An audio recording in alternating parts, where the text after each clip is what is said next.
You saw your chance for the win with a nice tactic and you took it.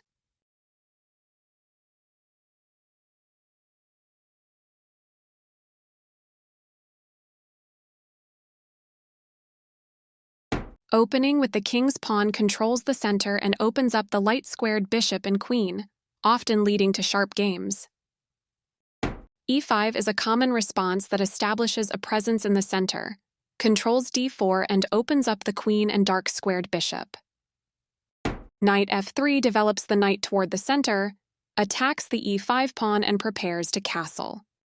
Knight c6 develops the knight toward the center, protects the pawn on e5 and eyes the d4 square. The Ruy-Lopez opening develops the bishop to immediately attack the knight on c6, the lone defender of the e5 pawn.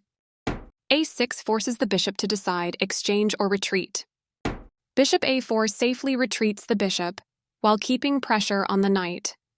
Knight f6 attacks the undefended e4 pawn and develops the knight at the same time. Castling gets the king out of the center and prepares to develop the rook to e1. Bishop e7 develops the dark-squared bishop and prepares to castle. Rook e1 centralizes the rook and protects the e4 pawn. b5 gains space on the queen side and forces the bishop to the b3 square. Bishop b3 is forced, but the bishop is well placed because it attacks the f7 square. Castling gets the king out of the center and activates the rook. c3 prepares the d4 pawn push, opens up the c2 square for the bishop and allows the queen to develop on the queen side. d5 takes space in the center, attacks the e4 pawn and allows the light-squared bishop to develop. E takes d5 captures the d5 pawn, attacks the knight on c6 and allows the e1 rook to attack the e5 pawn. Knight takes d5 recaptures the d5 pawn and centralizes the knight. Knight takes e5 captures the pawn and places the knight on a strong central square, where it attacks the knight on c6 and the f7 pawn. Knight takes e5 captures the knight on e5 and centralizes the knight where it attacks many important squares. Rook takes e5 captures the knight on e5 and attacks the knight on d5. c6 defends the knight on d5 and allows the queen to develop on the queen side. d4 takes space in the center, supports the rook on e5 and allows the dark-squared bishop to develop. Bishop d6 attacks the rook on e5 and will attack the h2 pawn after white moves their rook.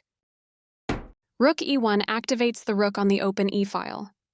Queen h4 activates the queen and threatens queen takes h2 check.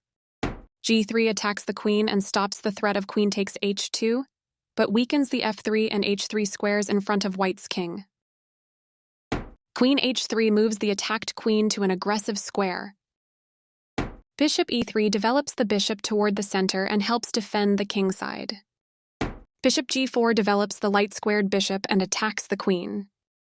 Queen d3 moves the queen to a safe square, while also giving it access to the f1 square to avoid checkmate. Rook a e8 centralizes the rook and occupies the open e-file. Knight d2 develops the knight toward the center and closer to the king side to help on the defense of the king. Rook e6 prepares to double rooks on the e-file and controls black's third rank. a4 attacks the b5 pawn. Good move. Textbook play so far. This forces the opponent to create a backward pawn. You captured back. This is the strongest option. You gain time because your opponent must deal with your threat.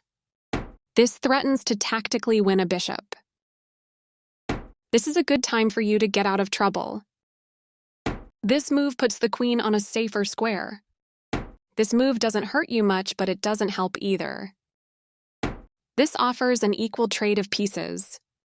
Pawns are there to cover your castled king. Think twice before moving them. After all captures, this is an equal trade. Doubling your pawns weakens the pawn structure.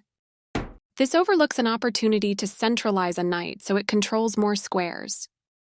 This is the only move that works, and you found it. This is the only move that works. This maintains the balance in material with a good trade. You are threatening to capture a bishop and win material after the follow-on trades. Very precise. This is a fine move. This is an equal trade. You are threatening to tactically win a pawn. This permits the opponent to eventually win material. You missed an opportunity to win material through a tactic. Only one move worked there, and this wasn't it. You missed an opportunity to eventually win material. This prevents the opponent from being able to tactically win a knight. You missed an opportunity to increase a bishop's scope by moving it to a better square. This leads to losing a knight. This wins a knight. This blocks the check from an opposing rook. Threatening that pinned piece is going to win you a knight. This offers to exchange pieces of equal value.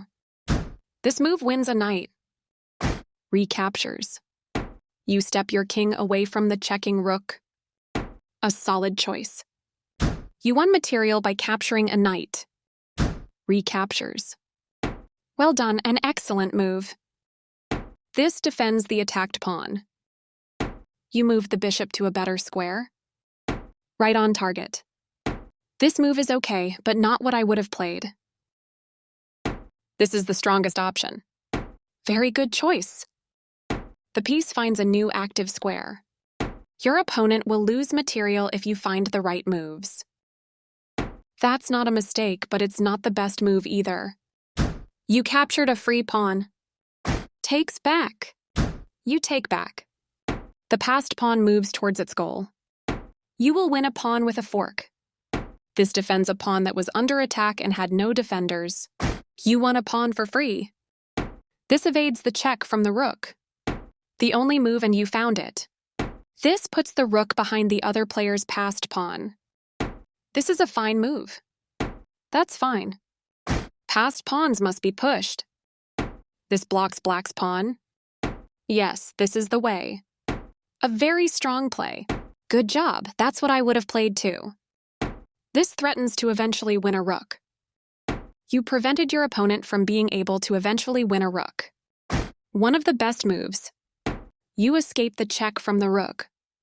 This threatens to tactically win a rook. Well done, an excellent move. This is not the right idea. You shield your king by blocking the check from the rook. Very precise. You continue the checkmate attack. Now black can't stop white from winning a pawn if they make the right moves. You permitted the opponent to set up a blockade. A solid choice. Very good choice. This misses an opportunity to block an attack on a vulnerable pawn. This isn't a mistake, but there was something better for you. This allows the opponent to eventually win a pawn. There is no stopping you from winning a pawn with the right follow-up. This promotes a pawn to a queen, getting closer to the forced checkmate. That queen was yours for the taking. Right on target. Your move gets closer to checkmate. This is the strongest option. You're continuing down the road to checkmate. Very precise. You continue the checkmate attack. Right on target. Getting closer to the forced checkmate. A very strong play. Your move gets closer to checkmate. You captured that free pawn. This is the strongest option. You're continuing down the road to checkmate. Very precise. You continue the checkmate attack. Right on target. You're still on the road to checkmate. This is the strongest option. Getting closer to the forced checkmate. Very precise. Your move gets closer to checkmate. Right on target. You're continuing down the road to checkmate. This is the strongest option. You continue the checkmate attack. Very precise. Getting closer to the forced checkmate. This evades the check from the queen. Checkmate is always the best move.